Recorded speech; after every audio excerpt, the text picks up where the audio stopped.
억지로 노력하지 마라.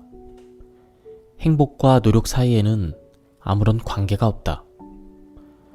성공 사례로서 가장 자주 등장하는 인물이 마쓰시타 고노스케다. 그는 초등학교 졸업이 최종 학력인데도 최선을 다해 노력했기 때문에 큰 성공을 거두었다고 한다. 하지만 정말 그럴까? 마쓰시타는 다음과 같은 말을 남겼다.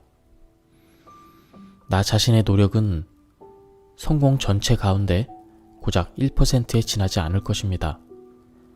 나머지 99%는 운이 좋았고, 능력 있는 사원들을 만났고, 멋진 아이디어를 얻을 수 있었기 때문입니다.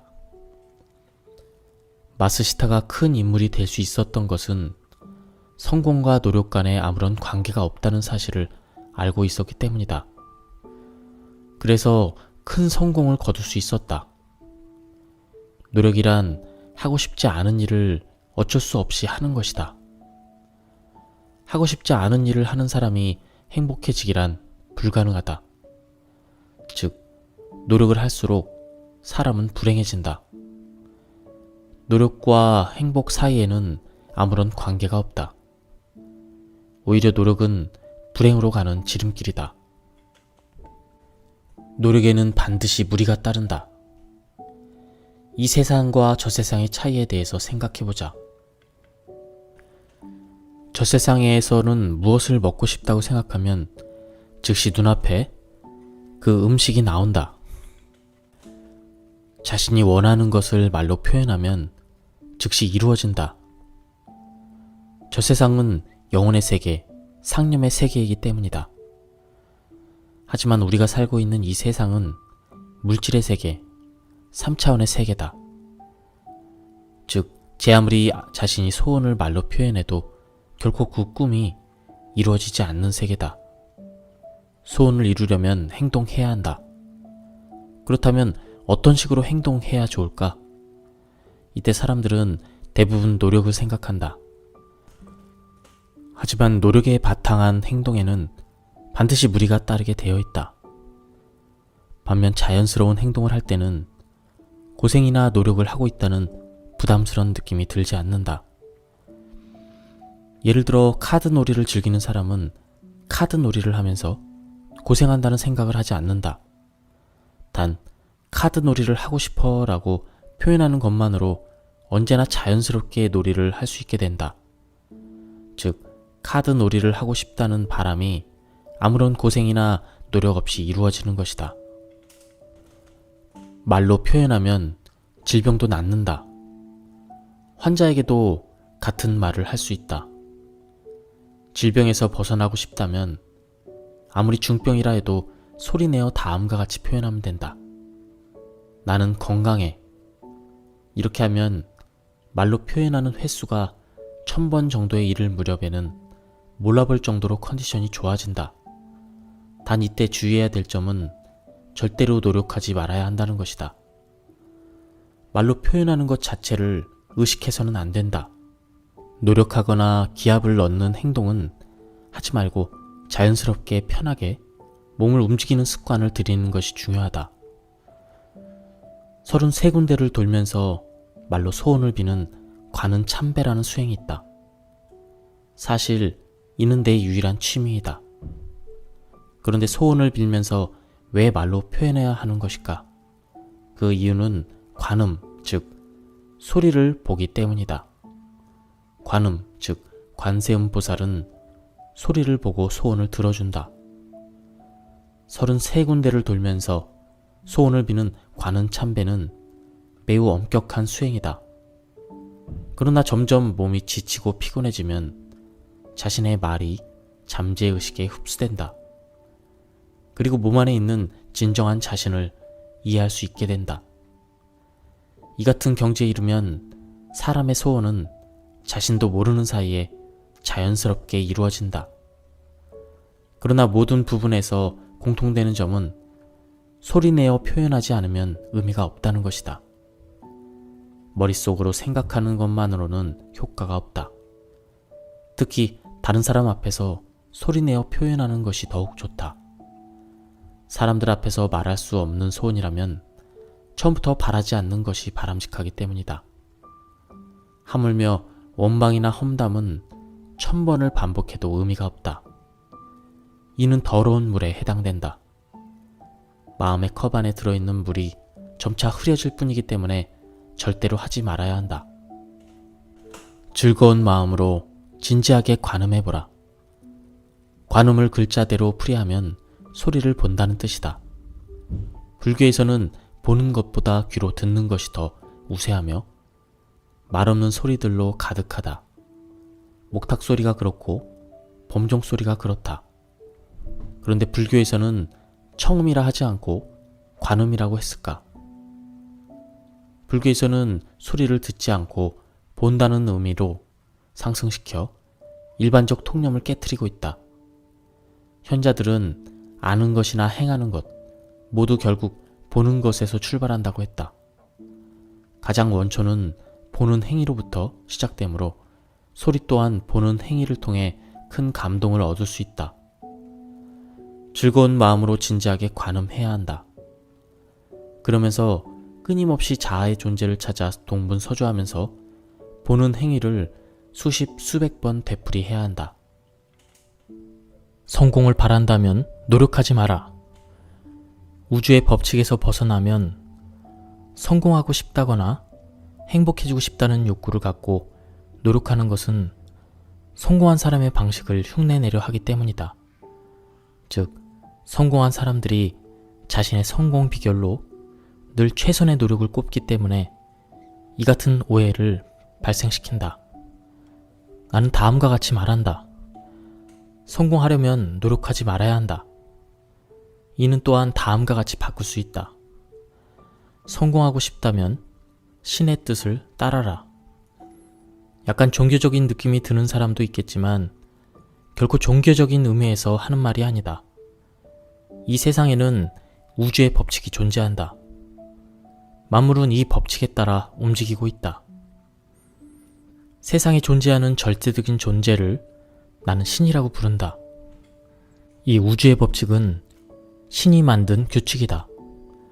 그러므로 이 규칙에 따라 행동하면 누구나 행복해질 수 있고 성공할 수 있다. 반면 신이 만든 이 우주의 법칙에서 벗어난 행동을 하면 불행이 찾아온다. 홍수나 가뭄 등의 천재지변은 결코 신이 일으킨 재앙이 아니다. 앞 일을 생각하지 못하는 인간이 저지르는 어리석은 실수다. 신이 우리 인간에게 준 것은 물과 공기, 푸른 숲과 산 등 보답을 바라지 않는 창조물이다.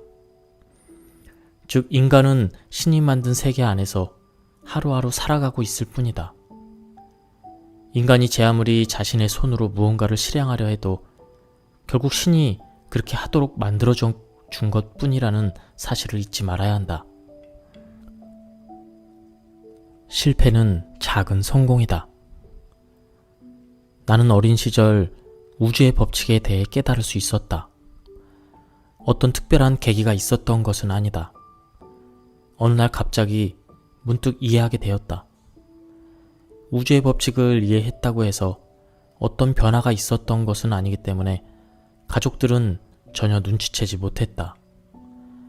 단 우주의 법칙을 이해하게 되자 비록 어린 나이긴 해도 어른들 세상을 바라보는 눈이 바뀌었다. 첫째, 고생담을 이야기하는 어른을 믿을 수 없게 되었다. 즉, 아저씨나 아주머니들이 늘어놓는 고생담이 성공담과 아무 관계없이 그저 뒤섞여 있음을 깨달은 것이다. 그들은 고생은 대부분 연속적인 실패의 고정에서 나타났다. 반면에 일이 잘 풀릴 때는 정말 간단하게 성공을 이루었다. 실패와 성공 사이에는 아무런 관계가 없다. 실패했기 때문에 고생했을 뿐이고 일이 잘 풀렸기 때문에 성공했을 뿐인 것이다. 성공과 실패를 억지로 연결 지어서는 안 된다. 실패란 아무리 끌어모아도 결국은 실패밖에 남지 않는다. 따라서 실패한 경험은 생각하지 말아야 한다. 나 결국 실패했어. 이 같은 말을 하면 아무리 밝게 행동하려 해도 표정이나 행동은 어두울 수밖에 없다. 실패의 경험을 떠올리면 성격이 어두워진다. 그뿐 아니다. 실패를 두려워한 나머지 심리적으로 위축되기 때문에 좋은 아이디어가 떠오르지 않는다. 이로써 다시 실패하고 만다. 시간이 흐를수록 실패의 늪에 더욱 깊이 빠져들게 되는 것이다. 실패의 늪에 빠지지 않으려면 실패하더라도 이를 실패로 생각하지 말아야 한다. 실패가 아니라 작은 성공이라고 생각해보자. 예를 들어 에딜슨은 전구의 필라멘트로 적합한 소재를 찾기 위해 몇몇 재료를 시험한 끝에 마침내 대나무가 적합하다는 사실을 발견했다. 몇 차례 실패를 거듭했지만 도중에 포기하지 않는 이유에 대해서 그는 다음과 같이 설명했다. 나는 한 번도 실패한 적이 없다. 필라멘트로 적합하지 않은 물질을 몇 개나 발견했을 뿐이다. 그는 필라멘트로 적합한 소재를 찾기 위해 몇 차례 실패를 거듭했다. 하지만 그는 이를 실패라고 생각하지 않았다. 오히려 필라멘트로 적합하지 않은 몇몇 물질을 발견했다는 식으로 역전의 발상을 한 것이다. 그의 입장에서 볼 때 실패는 작은 성공이었다. 그 작은 성공이 전구의 발명이라는 큰 성공과 연결된 것이다. 일의 성공에는 특별한 재능이나 힘겨운 노력이 필요하지 않다.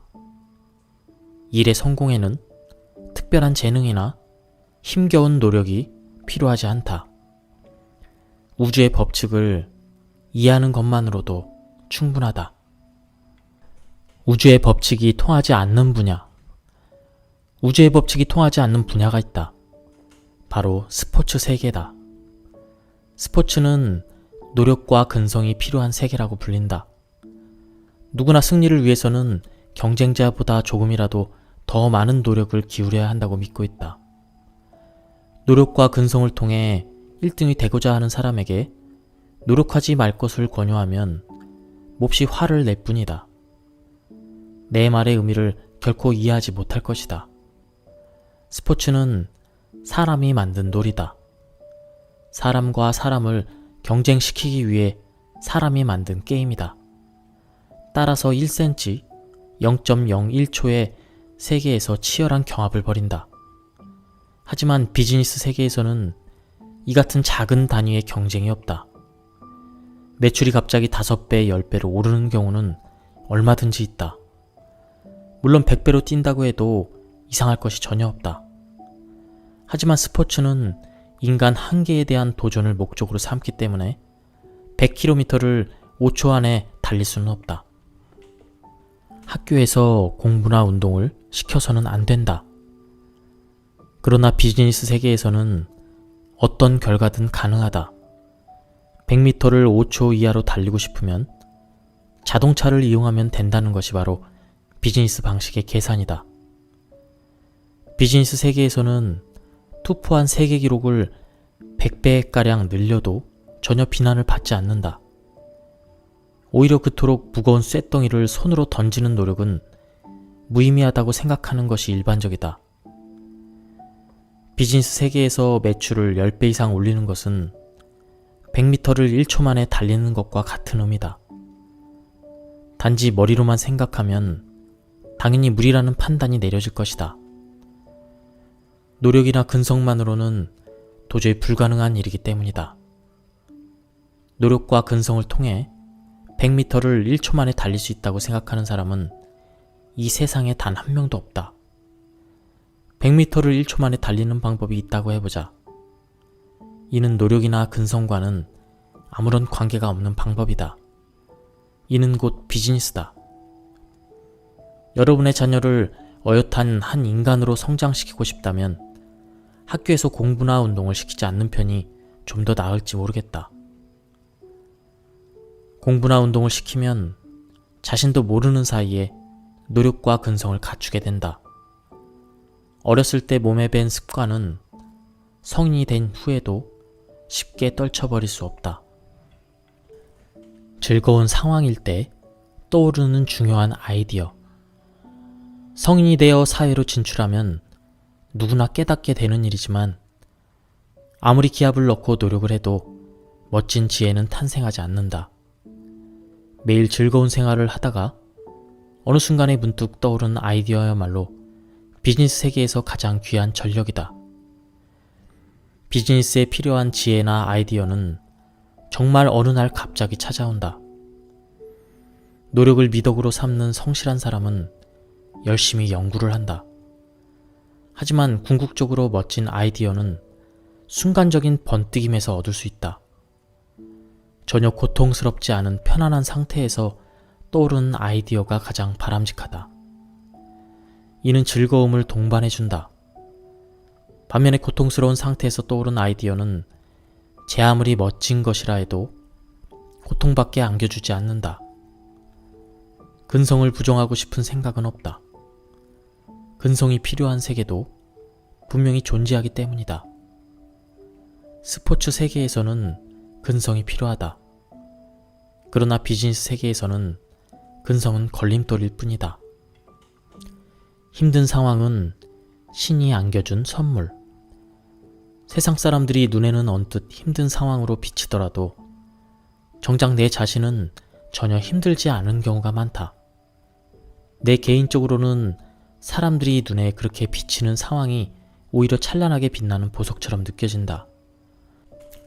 겉으로는 힘들게 보여도 사실은 나에게 그때까지보다 10배는 더 많은 이익을 안겨주기 위한 신의 선물인지도 모른다. 이 같은 일이 지금껏 몇 번이나 있었다. 힘든 것처럼 보이지만 사실은 비상할 수 있는 커다란 기회를 맞이한 셈이다. 예를 들어 자신의 회사에 매우 우수한 사원, 없어서는 안 되는 사원이 있다고 하자. 그런데 어느 날 갑자기 그 회사를 그만두겠다고 사표를 제출한다. 일반적인 회사의 사장이라면 어떻게 처리해야 좋을지 몰라 고민할 테지만 나는 고민하지 않는다. 왜냐하면 언젠가 더 우수한 인재가 입사할 것이라는 사실을 알고 있기 때문이다.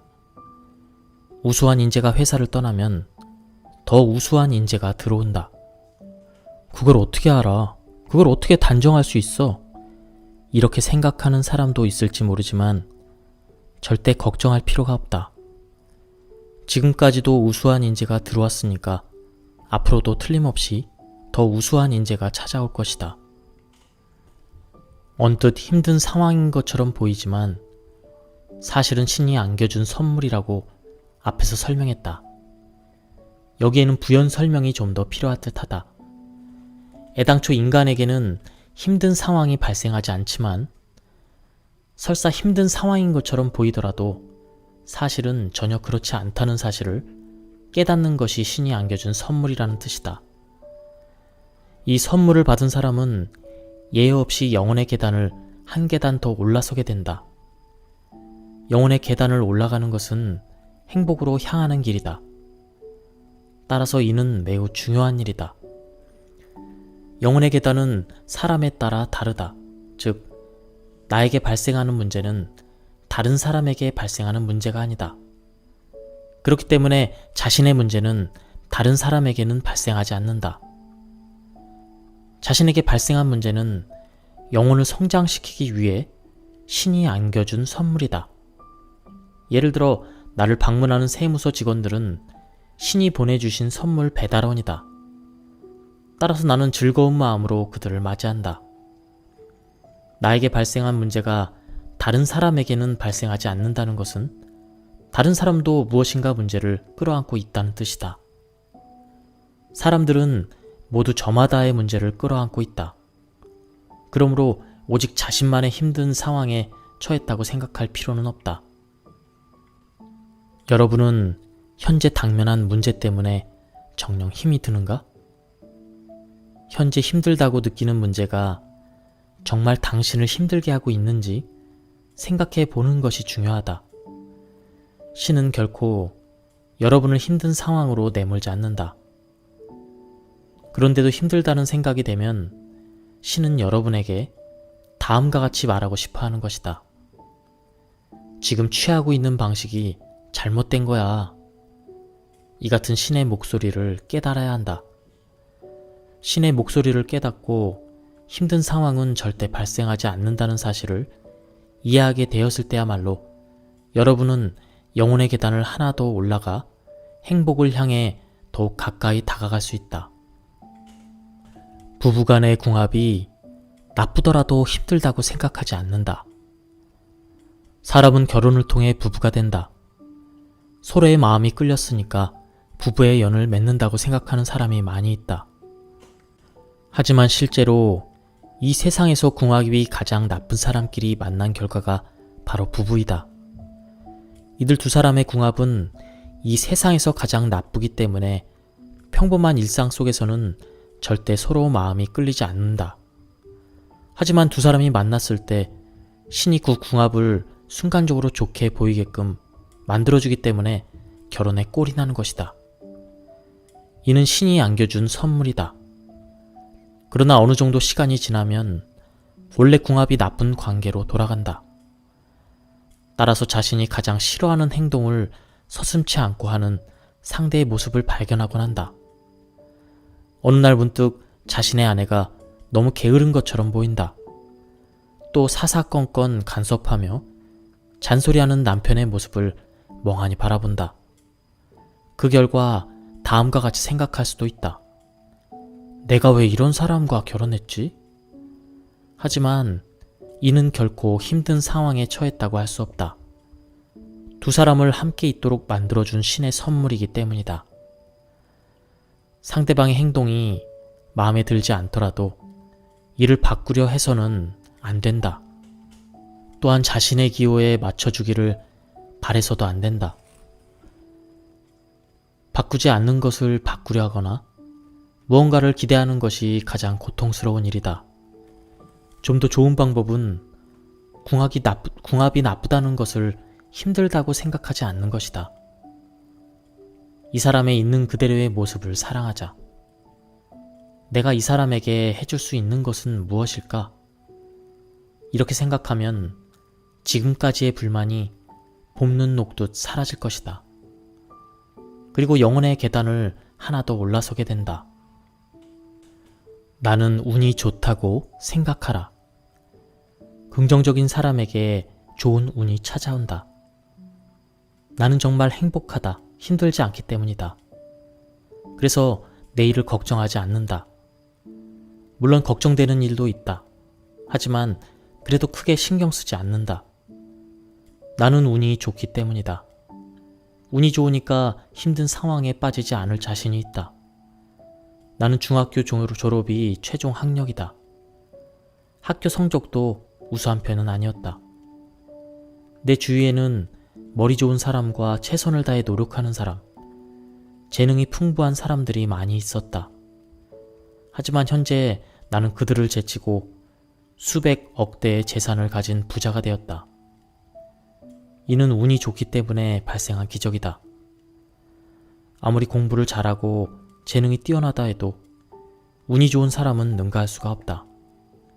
이때 가장 중요한 점은 운이 좋기 때문에 이런 기적이 발생한 것이다. 또 이렇게 생각을 하는 것이다. 나는 운이 좋아라고 생각하며 일을 하면 운이 저절로 찾아오기 때문에 대부분의 목표를 달성할 수 있다. 예를 들어 거리를 걷고 있을 때 위에서 떨어진 벽돌이 바로 앞에서 산산조각이 났다고 해보자. 와, 큰일 날 뻔했네. 나 왜 이렇게 운이 없지? 이런 식으로 생각해서는 안 된다. 헉, 만일 머리에 맞았으면 큰일 났을 거야. 나는 역시 운이 좋아. 이렇게 생각하는 것이 정답이다. 이처럼 긍정적인 사람에게는 앞으로 더욱 좋은 운이 찾아온다. 주위 사람에게 미움을 사면 운은 떠나버린다. 사람에게는 지혜나 능력이 필요하다. 하지만 무엇보다 중요한 것은 운이다. 운이란 주위 사람들에게 미움을 사면 떠나버리는 특징을 가지고 있다. 일본의 명장 오다 노부나가는 재능이 뛰어난 인물이었다. 하지만 사람들의 미움을 샀기 때문에 그 뜻을 다 펴지 못한 채 도중에 죽고 말았다. 주위 사람들로부터 사랑을 받은 도요토미 히데요시나 사랑까지는 받지 않았어도 미움은 사지 않았던 도쿠가와 이에야스는 끝까지 천수를 누렸다. 주위 사람들에게 미움을 사는 행동은 결코 하지 말아야 한다. 만일 그런 행동을 하게 되면 이는 불운이 되어 자기 자신에게 돌아오기 때문에 당연히 손해이다. 다른 이들의 즐거움을 빼앗는 사람이나 거만하고 오만한 사람은 미움을 사기 십상이므로 조심해야 한다. 이는 오늘날에도 마찬가지다. 열심히 공부해서 명문 학교를 졸업하고 좋은 회사에 입사한다 해도 상사나 동료, 부하 직원에게 미움을 산다면 하는 일이 잘 풀리지 않는다. 이 사람을 위해서라면 열심히 일할 수 있어. 이 친구를 어떻게든 이끌어줘야 돼. 이처럼 주위 사람들의 응원이 있어야 비로소 일이 잘 풀린다. 사람들의 사랑을 받게 되면 무슨 일을 해도 운이 따른다. 사람들의 사랑을 받게 되면 무슨 일을 해도 운이 따른다. 따라서 어느 날 갑자기 기적이 발생한다. 운 좋은 사람에게는 운 좋은 일만 생긴다. 어느 날 운이 좋은 사람들만 모여있는 장소에 신이 찾아왔다. 사람들은 신이 무슨 이야기를 할지 몰라 잔뜩 기대하며 마른 침을 삼키고 있었다. 그러자 신이 나타나 이렇게 말했다. 모두 작은 돌을 줍도록 해라. 그러면 내일 기쁨과 슬픔을 동시에 맛볼 수 있을 것이다. 그리고 즉시 떠나버렸다. 사람들은 신의 말뜻처럼 좀처럼 이해하기가 어려웠다. 어쨌든 신의 지시에 따라 각자 돌멩이를 주워 자루에 담아 집으로 돌아왔다. 이튿날 아침 자루 속의 돌멩이들이 모두 다이아몬드로 바뀌었다는 사실을 발견한 사람들은 크게 기뻐했다. 그러나 한편으로는 좀 더 많은 돌을 주어야 하는데 하며 안타까운 나머지 슬픔을 또한 동시에 맛보았다. 운이 좋은 사람은 사랑을 받는 사람이다. 이들 앞에는 신이 나타나 돌멩이를 빛나는 다이아몬드로 바꾸어준다. 당신을 응원해주는 사람 또한 신과 같은 역할을 한다. 자신을 사랑하는 사람이 이 세상에 과연 몇 명이나 있는지 한 번쯤 생각해보자. 나의 지인들 중 한 사람이 언젠가 매우 값비싼 수정 염주를 잃어버렸다. 그때 그는 다음과 같이 생각했다. 틀림없이 그 염주가 나의 애군을 가져갔을 거야. 나는 정말 운이 좋은 사람이야. 그리고 얼마 뒤 그는 계속 일이 잘 풀려 마침내 큰 성공을 거두었다. 나도 비슷한 경험을 한 적이 있다. 중학교를 졸업한 직후에 대형 트럭 운전기사 조수로 일하던 무렵이었다. 추운 겨울날 무거운 콜타르를 운반하고 있었는데 비가 내리기 시작했다. 온몸이 비에 젖어 감기에 걸렸을 뿐 아니라 허리에 통증까지 느껴졌다. 그때만큼 극심한 고통을 겪은 적이 없었기 때문에 어느 날 문득 다음과 같이 생각이 들었다. 그래, 그렇게 심한 고생도 했는데 무서울 게 뭐가 있겠어? 두려워할 건 아무것도 없어. 그런 경험을 할 수 있었다니 나는 정말 운이 좋아. 그날을 경계로 내게는 운 좋은 일만 생겼다. 운이 좋은 사람에게는 늘 운 좋은 일만 생기고 운이 나쁜 사람에게는 늘 운이 나쁜 일만 일어난다. 회사와 아내에 대한 불평만 늘어놓던 직장인이 있었다. 그런데 어느 날 갑자기 아내가 가출을 하더니 그 다음날 회사가 문을 닫고 말았다. 이는 실제로 있었던 얘기다. 운이 좋은 사람이 되려면 운이 좋은 사람과 만나야 한다. 운이 좋은 사람에게는 운의 파동이 발산되기 때문이다. 만일 자신 또한 운이 좋다면 서로 운의 파동을 더욱 발산시킬 수 있다. 따라서 늘 좋은 일만 발생하는 것이다. 죽음이라는 현실을 먼 미래에 두면 훨씬 행복하다. 누구나 수명이 다하면 죽는다. 그리고 죽으면 천국으로 간다. 천국이라는 장소는 이 세상에서 행복하게 살았던 사람이 가는 것이다. 운이 좋은 생활을 한 사람은 행복한 상태에서 천국에 갈 수 있다. 그렇다면 사람의 수명은 어떻게 결정되는 것일까? 대부분의 사람들은 자신의 수명을 80세나 85세라고 생각하고 있지 않을까? 언론에 발표된 일본인의 수명을 보면 막연히 그런 생각을 할 것이다.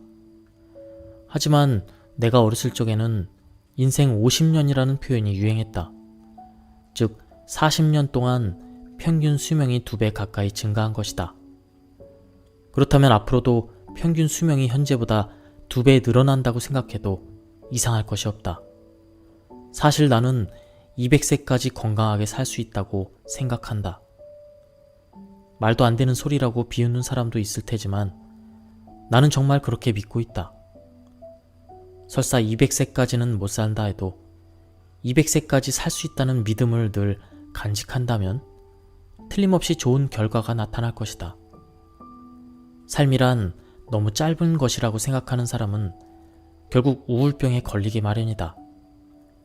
죽음이라는 현실을 먼 미래에 두면 삶은 훨씬 더 행복해진다.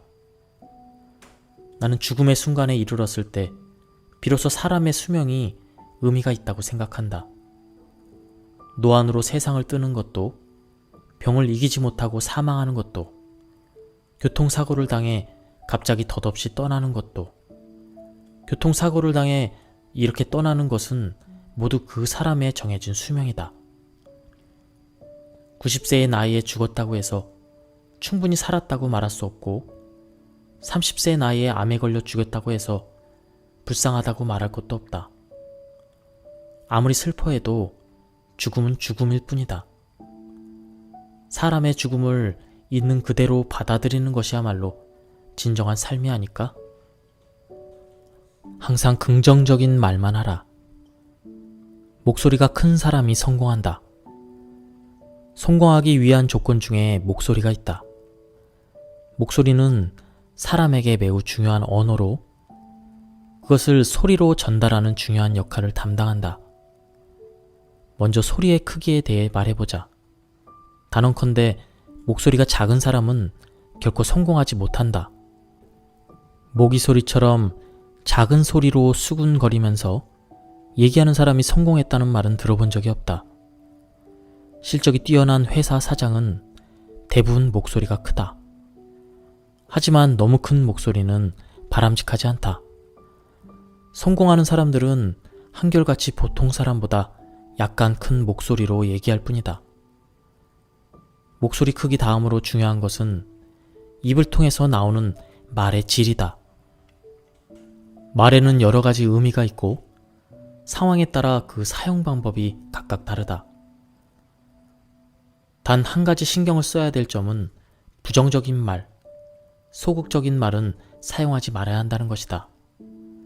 나는 다른 사람과의 대화에 서툴러라고 소극적으로 말하거나 나는 돈복이 없어 라는 식으로 체념하는 것은 바람직한 태도가 아니다. 다른 사람과의 대화가 서투르다고 말한다고 해서 부정적인 생각이 바뀔 리 없다. 또 돈복이 없다고 푸념을 해서 돈이 들어올 리는 만무하다. 기본적으로 돈 많은 사람이 가까이 다가오지 않는다. 질이 나쁜 말은 사람을 결코 행복하게 만들어주지 않는다. 그리고 중요한 점은 서투른 부분이 있다고 해도 무리해서 고치려 하지 말아야 한다는 것이다. 긍정적인 말만 해도 적극적인 사람으로 바뀐다. 무리해서 자신을 바꾸려 하거나 반성을 이유로 자신을 책망해서는 안 된다. 예를 들어 소극적인 사람은 소리내어 다음과 같이 말해본다. 해서는 안 되는 일이란 없어. 하지 않으면 이룰 수 없는 거야. 이렇게 말하는 것만으로 자신도 모르는 사이에 적극적인 사람이 되어 있을 것이다. 언제 어디서든 소리내어 이렇게 말한다면 굳이 노력하지 않아도 자기 자신을 바꿀 수 있다. 돈이 없어서 가난한 사람이라면 이렇게 말해본다. 나는 행복해. 나는 풍족해. 그렇게 하면 주위 사람들은 당신이 풍족하고 행복한 사람이라고 생각한다. 따라서 함께 식사라도 하자며 말을 걸어올 것이다. 나는 운이 없어. 나는 학력이 부족해서 무슨 일을 해도 늘 한계가 있어. 이런 말을 하는 사람에게 좋은 정보를 제공해주는 사람은 없다. 그와 같은 사람과 가깝게 지내고자 하는 사람은 없기 때문이다. 암도 치유하는 말의 힘. 병을 앓고 있는 사람이라면 나는 행복해 라고 말해본다. 나는 병이 걸렸지만 이렇게 활동하고 있어. 나는 정말 행복한 사람이야. 이 같은 생각이 행복을 이끈다. 설사 암에 걸렸다 해도 다음과 같이 생각한다. 암에 걸렸는데도 아직까지 살아있다니. 이 이상의 행복이 또 있을까?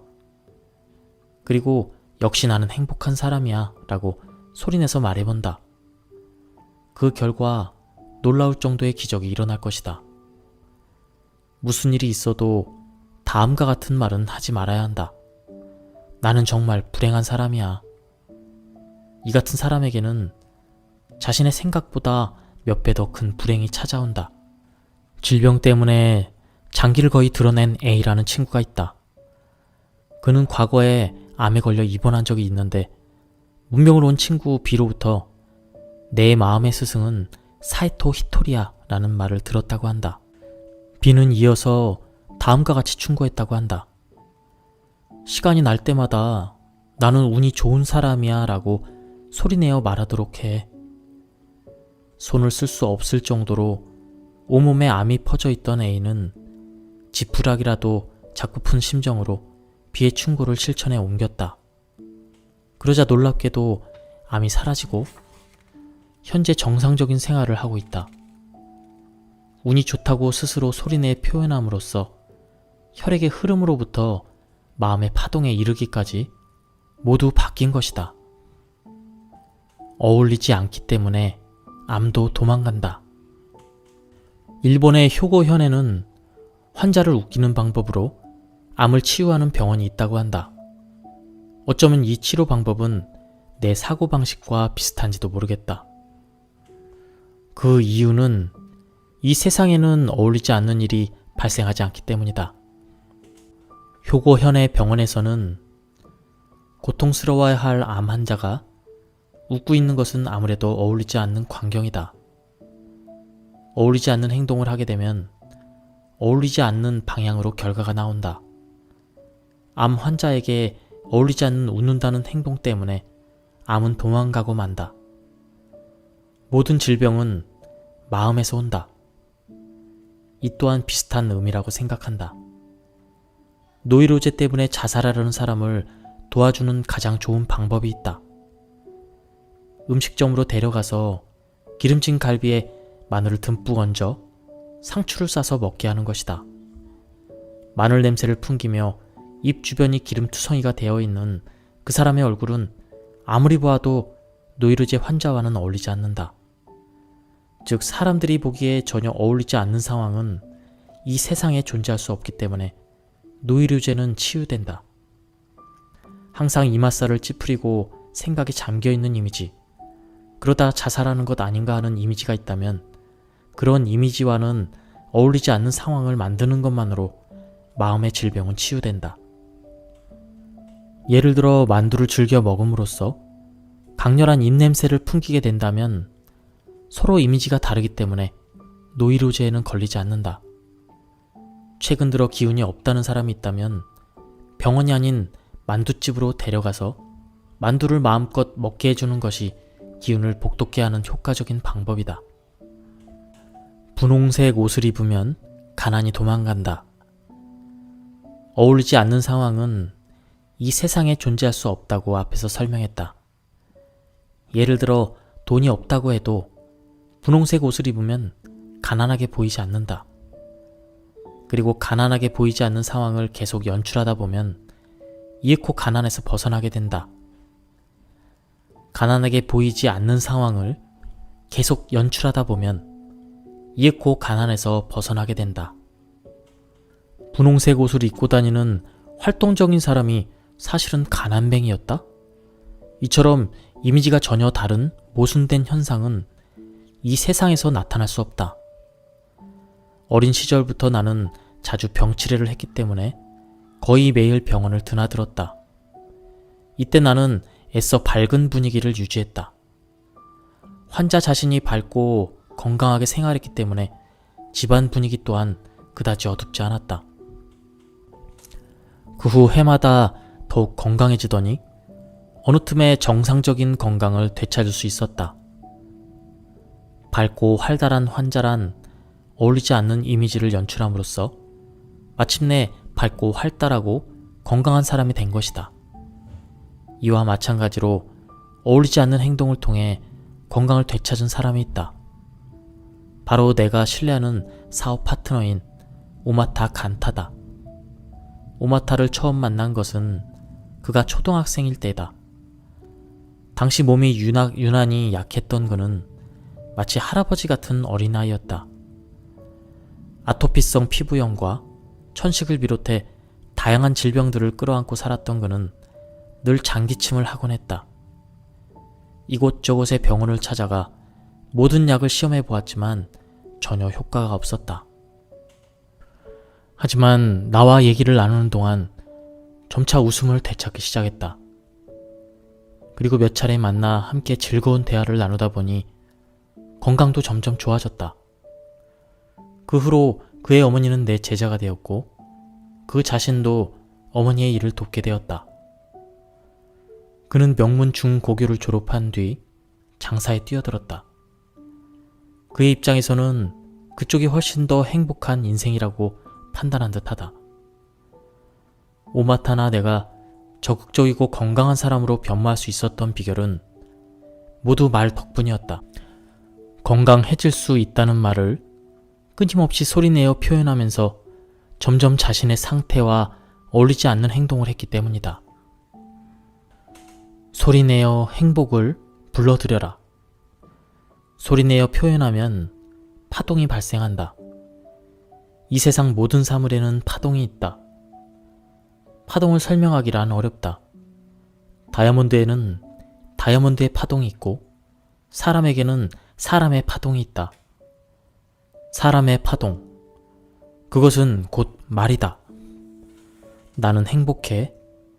해서는 안 되는 일이란 없어. 하지 않으면 이룰 수 없는 거야. 나는 풍족해. 이 같은 말들이 바로 사람의 파동이라고 할 수 있다. 하지만 파동은 생각이 아니기 때문에 말의 의미를 믿거나 이해하지 않아도 된다. 입버릇처럼 소리내어 표현하면 자연스럽게 파동이 발생한다. 생각이 바뀌어야 사람이 바뀐다. 많은 사람들이 이 같은 착각을 하고 있을 것이다. 운이 없거나 자신감이 없는 사람의 처지를 획기적으로 바꾸겠다는 생각에 지금까지의 사고방식을 고치고자 한다. 하지만 자신의 사고방식을 바꾼다 해도 사람 그 자체가 바뀌지는 않는다. 사람의 파동은 말이다.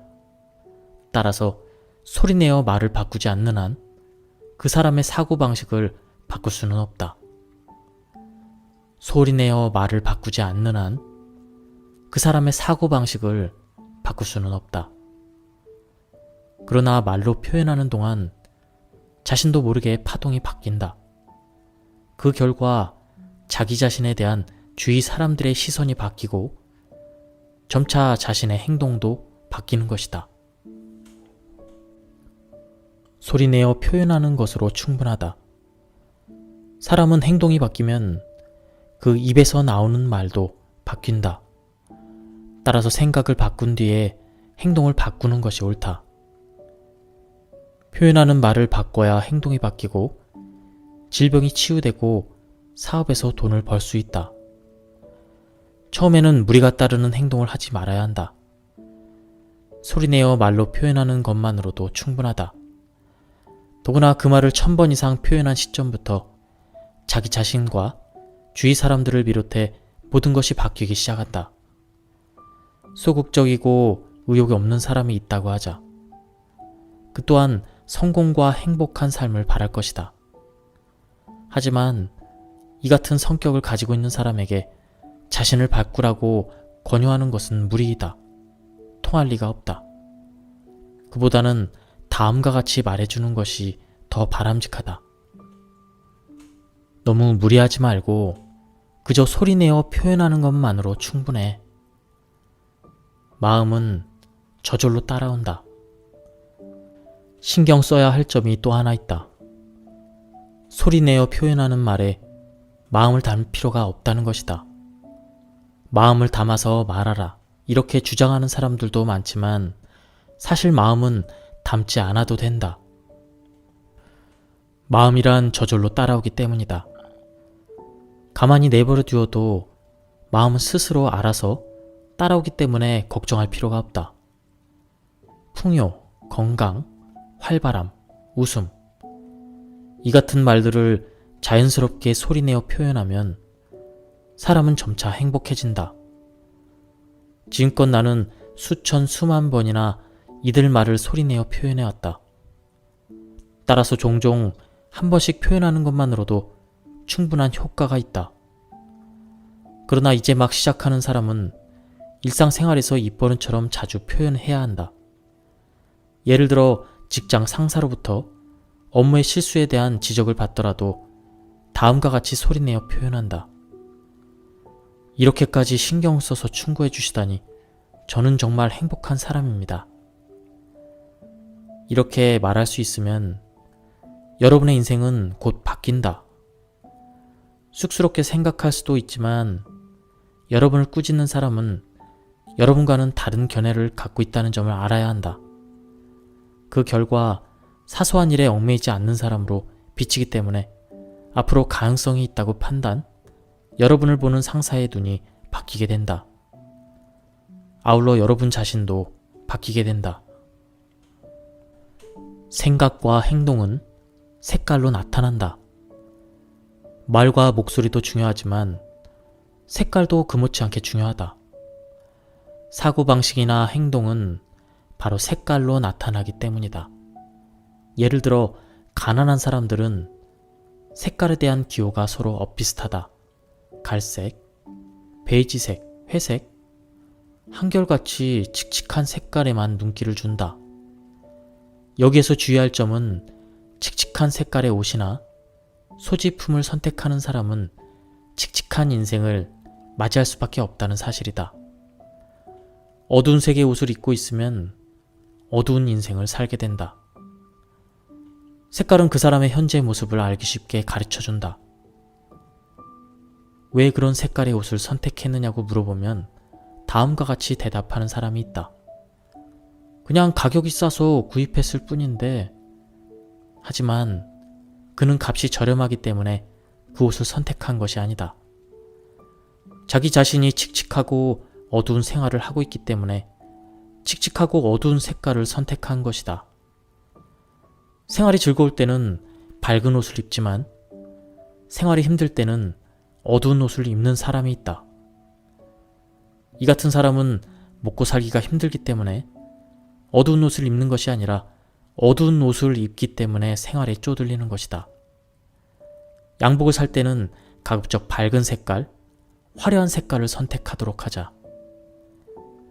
자신의 기호는 일단 제쳐두고 밝은 색깔의 옷을 자연스럽게 선택해본다. 그러면 모든 일이 밝고 즐거운 쪽으로 향하게 된다. 모든 일이 밝고 즐거운 쪽으로 향하게 되면 이번에는 주위 사람들에게도 눈을 돌린다. 어두운 색깔의 옷을 입고 있는 사람이 있다면 주위에서 바라본다. 만일 그의 인생이 불행하다면 밝은 옷의 착용을 권한다. 이 같은 충고를 받아들이는 사람은 몰라볼 정도로 밝은 모습을 띠게 될 것이다. 그리고 틀림없이 여러분에게 감사할 것이다. 어떤 상황에서도 밝고 화려한 복장을 갖출 수 있도록 노력하는 태도가 중요하다. 옷차림은 매우 중요하다. 옷차림에 그다지 관심을 두지 않는 사람도 있지만 이는 잘못된 태도다. 옷차림에 따라 행복해질 수 있는 사람과 그렇지 않은 사람으로 나뉜다. 이것이 곧 색깔의 법칙이다. 겉모습으로도 인생은 바뀐다. 단 색깔의 법칙만 독립적으로 작용하는 것은 아니다. 나는 행복해. 해서는 안 되는 일이란 없어. 하지 않으면 이룰 수 없는 거야. 이 같은 말들을 소리내어 표현하면서 밝은 색깔의 옷을 입는다면 더욱 효과적이다. 아름다운 말을 소리내어 표현하면서 밝은 색깔의 옷을 입도록 하자. 아름다운 말을 소리내어 표현하면서 밝은 색깔의 옷을 입도록 하자. 그러면 여러분의 행동은 완전히 바뀌게 된다. 동시에 주위 사람들의 시선도 바뀐다. 이제 여러분은 또 다른 삶을 살고 있다는 사실을 깨닫게 된다. 겉모습은 인생을 바꾸는 힘이 있다. 색깔마다 에너지가 있다. 색깔이 가지고 있는 에너지는 일종의 전자기파에 속한다. 사람에게 어떤 색깔을 5분 정도 비춰주면 근육 활동은 물론 정신 활동에서도 변화가 나타난다. 실제로 영국에서는 자살의 다리로 불리는 검은색 다리가 있는데 이 다리의 색깔을 녹색으로 다시 칠하고 난 뒤 자살률이 급격히 감소했다고 한다. 풍수를 논하는 사람들은 공부방에 녹색과 파란색이 어울린다고 말하며 부부 침실에는 분홍색이 어울린다고 한다. 이는 녹색과 파란색이 지식을 상징하는 방의 색상이고 분홍과 핑크는 결혼을 상징하는 방의 색상이기 때문이다. 흰색의 경우는 청결을 유지하기에는 좋지만 길을 반사해버려 지치기가 쉽다. 업무 효율을 높이려면 청색과 녹색 계통을 쓰는 것이 좋고 폐쇄적인 사람이나 어린이에게는 기가 밝아지는 파동을 발산하는 노란색 계통이 유익하다. 노란색은 사람이 행복감을 느끼는 길을 내기 때문에 불행이나 불운이 계속되는 흐름을 바꾸고자 하면 노란색 물건을 보거나 노란색의 옷을 자주 입는 것이 좋다. 오늘은 1% 부자의 법칙 제3부 운 좋은 사람은 당해낼 수 없다. 이 부분을 살펴보았습니다. 억지로 노력하지 마라. 행복과 노력 사이에는 아무런 관계가 없다. 성공 사례로서 가장 자주 등장하는 인물이 마쓰시타 고노스케다. 그는 초등학교 졸업이 최종 학력인데도 최선을 다해 노력했기 때문에 큰 성공을 거두었다고 한다. 하지만 정말 그럴까? 마쓰시타는 다음과 같은 말을 남겼다. 나 자신의 노력은 성공 전체 가운데 고작 1%에 지나지 않을 것입니다. 나머지 99%는 운이 좋았고 능력 있는 사원들을 만났고 멋진 아이디어를 얻을 수 있었기 때문입니다. 마쓰시타가 큰 인물이 될 수 있었던 것은 성공과 노력 간에 아무런 관계가 없다는 사실을 알고 있었기 때문이다. 그래서 큰 성공을 거둘 수 있었다. 노력이란 하고 싶지 않은 일을 어쩔 수 없이 하는 것이다. 하고 싶지 않은 일을 하는 사람이 행복해지기란 불가능하다. 즉, 노력을 할수록 사람은 불행해진다. 노력과 행복 사이에는 아무런 관계가 없다. 오히려 노력은 불행으로 가는 지름길이다. 노력에는 반드시 무리가 따른다. 이 세상과 저 세상의 차이에 대해서 생각해보자. 저 세상에서는 무엇을 먹고 싶다고 생각하면 즉시 눈앞에 그 음식이 나온다. 자신이 원하는 것을 말로 표현하면 즉시 이루어진다. 저 세상은 영혼의 세계, 상념의 세계이기 때문이다. 하지만 우리가 살고 있는 이 세상은 물질의 세계, 3차원의 세계다. 즉, 제 아무리 자신이 소원을 말로 표현해도 결코 그 꿈이 이루어지지 않는 세계다.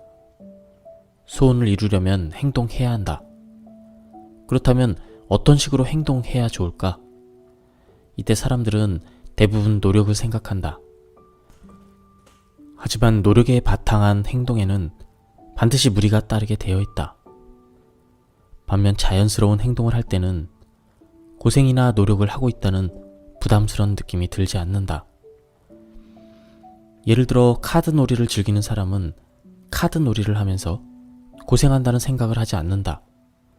단 카드 놀이를 하고 싶어 라고 표현하는 것만으로 언제나 자연스럽게 놀이를 할 수 있게 된다. 즉, 카드 놀이를 하고 싶다는 바람이 아무런 고생이나 노력 없이 이루어지는 것이다. 말로 표현하면 질병도 낫는다. 환자에게도 같은 말을 할 수 있다. 질병에서 벗어나고 싶다면 아무리 중병이라 해도 소리내어 다음과 같이 표현하면 된다. 나는 건강해. 이렇게 하면 말로 표현하는 횟수가 1000번 정도에 이를 무렵에는 몰라볼 정도로 컨디션이 좋아진다. 단 이때 주의해야 될 점은 절대로 노력하지 말아야 한다는 것이다. 말로 표현하는 것 자체를 의식해서는 안 된다. 노력하거나 기합을 넣는 행동은 하지 말고 자연스럽게 편하게 몸을 움직이는 습관을 들이는 것이 중요하다. 33군데를 돌면서 말로 소원을 비는 관은 참배라는 수행이 있다. 사실 이는 내 유일한 취미이다.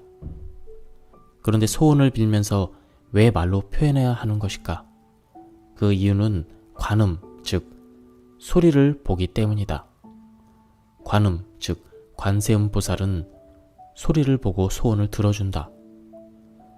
33군데를 돌면서 소원을 비는 관은 참배는 매우 엄격한 수행이다.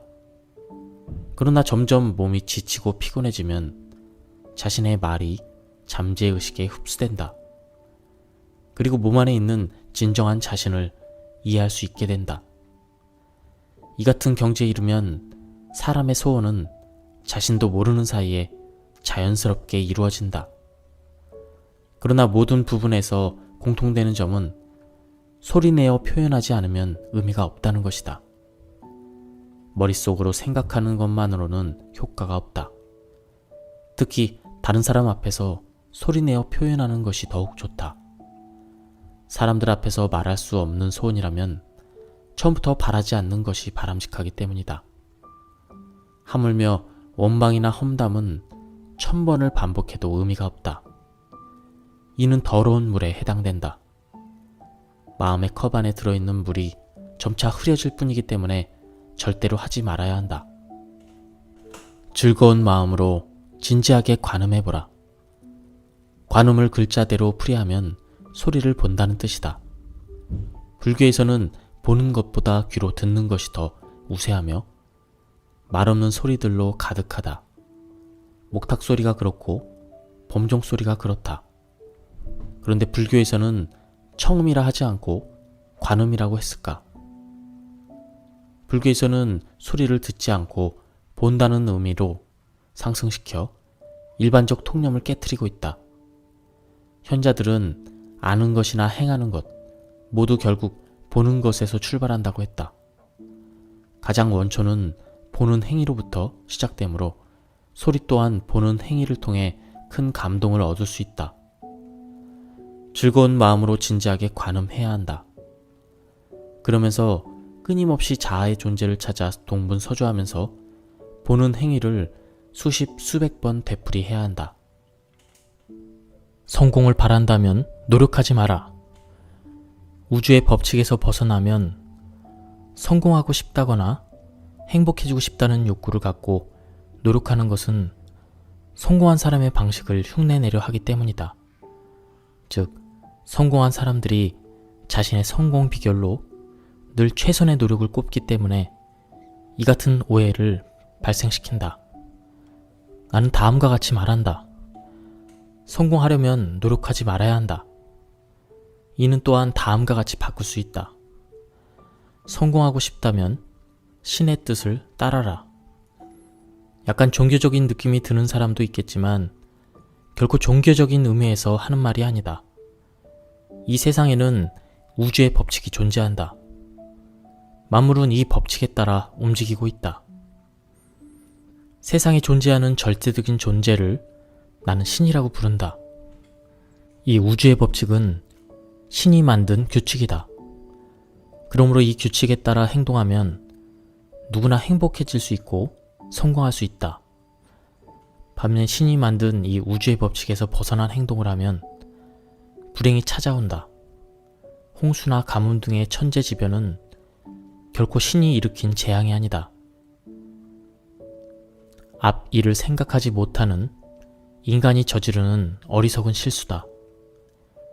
신이 우리 인간에게 준 것은 물과 공기, 푸른 숲과 산 등 보답을 바라지 않는 창조물이다. 즉, 인간은 신이 만든 세계 안에서 하루하루 살아가고 있을 뿐이다. 인간이 제 아무리 자신의 손으로 무언가를 실행하려 해도 결국 신이 그렇게 하도록 만들어준 것 뿐이라는 사실을 잊지 말아야 한다. 실패는 작은 성공이다. 나는 어린 시절 우주의 법칙에 대해 깨달을 수 있었다. 어떤 특별한 계기가 있었던 것은 아니다. 어느 날 갑자기 문득 이해하게 되었다. 우주의 법칙을 이해했다고 해서 어떤 변화가 있었던 것은 아니기 때문에 가족들은 전혀 눈치채지 못했다. 단 우주의 법칙을 이해하게 되자 비록 어린 나이긴 해도 어른들 세상을 바라보는 눈이 바뀌었다. 첫째, 고생담을 이야기하는 어른을 믿을 수 없게 되었다. 즉, 아저씨나 아주머니들이 늘어놓는 고생담이 성공담과 아무 관계없이 그저 뒤섞여 있음을 깨달은 것이다. 그들은 고생은 대부분 연속적인 실패의 고정에서 나타났다. 반면에 일이 잘 풀릴 때는 정말 간단하게 성공을 이루었다. 실패와 성공 사이에는 아무런 관계가 없다. 실패했기 때문에 고생했을 뿐이고 일이 잘 풀렸기 때문에 성공했을 뿐인 것이다. 성공과 실패를 억지로 연결 지어서는 안 된다. 실패란 아무리 끌어모아도 결국은 실패밖에 남지 않는다. 따라서 실패한 경험은 생각하지 말아야 한다. 나 결국 실패했어. 이 같은 말을 하면 아무리 밝게 행동하려 해도 표정이나 행동은 어두울 수밖에 없다. 실패의 경험을 떠올리면 성격이 어두워진다. 그뿐 아니다. 실패를 두려워한 나머지 심리적으로 위축되기 때문에 좋은 아이디어가 떠오르지 않는다. 이로써 다시 실패하고 만다. 시간이 흐를수록 실패의 늪에 더욱 깊이 빠져들게 되는 것이다. 실패의 늪에 빠지지 않으려면 실패하더라도 이를 실패로 생각하지 말아야 한다. 실패가 아니라 작은 성공이라고 생각해보자. 예를 들어 에딜슨은 전구의 필라멘트로 적합한 소재를 찾기 위해 몇몇 재료를 시험한 끝에 마침내 대나무가 적합하다는 사실을 발견했다. 몇 차례 실패를 거듭했지만 도중에 포기하지 않는 이유에 대해서 그는 다음과 같이 설명했다. 나는 한 번도 실패한 적이 없다. 필라멘트로 적합하지 않은 물질을 몇 개나 발견했을 뿐이다. 그는 필라멘트로 적합한 소재를 찾기 위해 몇 차례 실패를 거듭했다. 하지만 그는 이를 실패라고 생각하지 않았다. 오히려 필라멘트로 적합하지 않은 몇몇 물질을 발견했다는 식으로 역전의 발상을 한 것이다. 그의 입장에서 볼 때 실패는 작은 성공이었다. 그 작은 성공이 전구의 발명이라는 큰 성공과 연결된 것이다. 일의 성공에는 특별한 재능이나 힘겨운 노력이 필요하지 않다. 일의 성공에는 특별한 재능이나 힘겨운 노력이 필요하지 않다. 우주의 법칙을 이해하는 것만으로도 충분하다. 우주의 법칙이 통하지 않는 분야. 우주의 법칙이 통하지 않는 분야가 있다. 바로 스포츠 세계다. 스포츠는 노력과 근성이 필요한 세계라고 불린다. 누구나 승리를 위해서는 경쟁자보다 조금이라도 더 많은 노력을 기울여야 한다고 믿고 있다. 노력과 근성을 통해 1등이 되고자 하는 사람에게 노력하지 말 것을 권유하면 몹시 화를 낼 뿐이다. 내 말의 의미를 결코 이해하지 못할 것이다. 스포츠는 사람이 만든 놀이다. 사람과 사람을 경쟁시키기 위해 사람이 만든 게임이다. 따라서 1cm, 0.01초의 세계에서 치열한 경합을 벌인다. 하지만 비즈니스 세계에서는 이 같은 작은 단위의 경쟁이 없다. 매출이 갑자기 5배, 10배로 오르는 경우는 얼마든지 있다. 물론 100배로 뛴다고 해도 이상할 것이 전혀 없다. 하지만 스포츠는 인간 한계에 대한 도전을 목적으로 삼기 때문에 100km를 5초 안에 달릴 수는 없다. 학교에서 공부나 운동을 시켜서는 안 된다. 그러나 비즈니스 세계에서는 어떤 결과든 가능하다. 100m를 5초 이하로 달리고 싶으면 자동차를 이용하면 된다는 것이 바로 비즈니스 방식의 계산이다. 비즈니스 세계에서는 투포한 세계 기록을 100배가량 늘려도 전혀 비난을 받지 않는다. 오히려 그토록 무거운 쇳덩이를 손으로 던지는 노력은 무의미하다고 생각하는 것이 일반적이다. 비즈니스 세계에서 매출을 10배 이상 올리는 것은 100m를 1초 만에 달리는 것과 같은 의미다. 단지 머리로만 생각하면 당연히 무리라는 판단이 내려질 것이다. 노력이나 근성만으로는 도저히 불가능한 일이기 때문이다. 노력과 근성을 통해 100m를 1초 만에 달릴 수 있다고 생각하는 사람은 이 세상에 단 한 명도 없다. 100m를 1초 만에 달리는 방법이 있다고 해보자. 이는 노력이나 근성과는 아무런 관계가 없는 방법이다. 이는 곧 비즈니스다. 여러분의 자녀를 어엿한 한 인간으로 성장시키고 싶다면 학교에서 공부나 운동을 시키지 않는 편이 좀 더 나을지 모르겠다. 공부나 운동을 시키면 자신도 모르는 사이에 노력과 근성을 갖추게 된다. 어렸을 때 몸에 밴 습관은 성인이 된 후에도 쉽게 떨쳐버릴 수 없다. 즐거운 상황일 때 떠오르는 중요한 아이디어. 성인이 되어 사회로 진출하면 누구나 깨닫게 되는 일이지만 아무리 기합을 넣고 노력을 해도 멋진 지혜는 탄생하지 않는다. 매일 즐거운 생활을 하다가 어느 순간에 문득 떠오른 아이디어야말로 비즈니스 세계에서 가장 귀한 전력이다. 비즈니스에 필요한 지혜나 아이디어는 정말 어느 날 갑자기 찾아온다. 노력을 미덕으로 삼는 성실한 사람은 열심히 연구를 한다. 하지만 궁극적으로 멋진 아이디어는 순간적인 번뜩임에서 얻을 수 있다. 전혀 고통스럽지 않은 편안한 상태에서 떠오르는 아이디어가 가장 바람직하다. 이는 즐거움을 동반해준다. 반면에 고통스러운 상태에서 떠오른 아이디어는 제 아무리 멋진 것이라 해도 고통밖에 안겨주지 않는다. 근성을 부정하고 싶은 생각은 없다. 근성이 필요한 세계도 분명히 존재하기 때문이다. 스포츠 세계에서는 근성이 필요하다. 그러나 비즈니스 세계에서는 근성은 걸림돌일 뿐이다.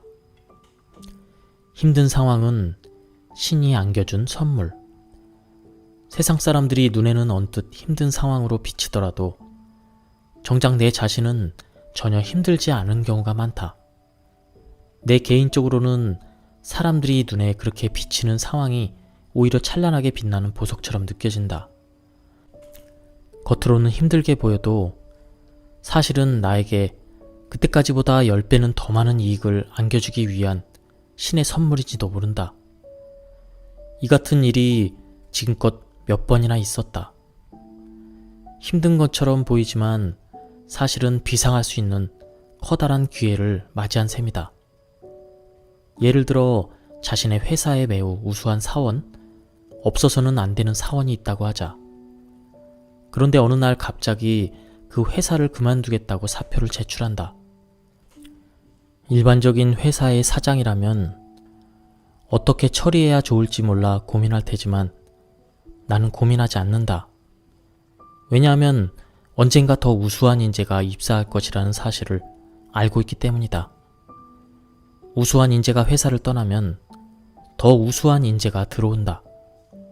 그걸 어떻게 알아? 그걸 어떻게 단정할 수 있어?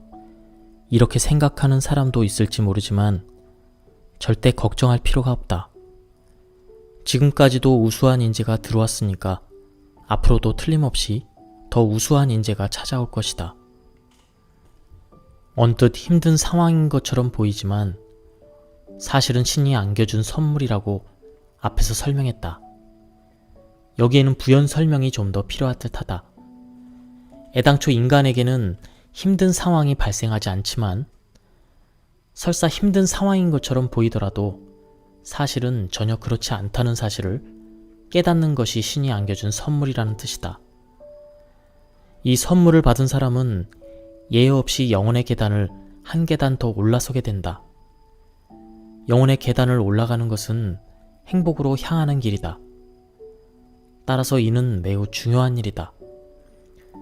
영혼의 계단은 사람에 따라 다르다. 즉, 나에게 발생하는 문제는 다른 사람에게 발생하는 문제가 아니다. 그렇기 때문에 자신의 문제는 다른 사람에게는 발생하지 않는다. 자신에게 발생한 문제는 영혼을 성장시키기 위해 신이 안겨준 선물이다. 예를 들어 나를 방문하는 세무서 직원들은 신이 보내주신 선물 배달원이다. 따라서 나는 즐거운 마음으로 그들을 맞이한다. 나에게 발생한 문제가 다른 사람에게는 발생하지 않는다는 것은 다른 사람도 무엇인가 문제를 끌어안고 있다는 뜻이다. 사람들은 모두 저마다의 문제를 끌어안고 있다. 그러므로 오직 자신만의 힘든 상황에 처했다고 생각할 필요는 없다. 여러분은 현재 당면한 문제 때문에 정녕 힘이 드는가? 현재 힘들다고 느끼는 문제가 정말 당신을 힘들게 하고 있는지 생각해 보는 것이 중요하다. 신은 결코 여러분을 힘든 상황으로 내몰지 않는다. 그런데도 힘들다는 생각이 되면 신은 여러분에게 다음과 같이 말하고 싶어 하는 것이다. 지금 취하고 있는 방식이 잘못된 거야. 이 같은 신의 목소리를 깨달아야 한다.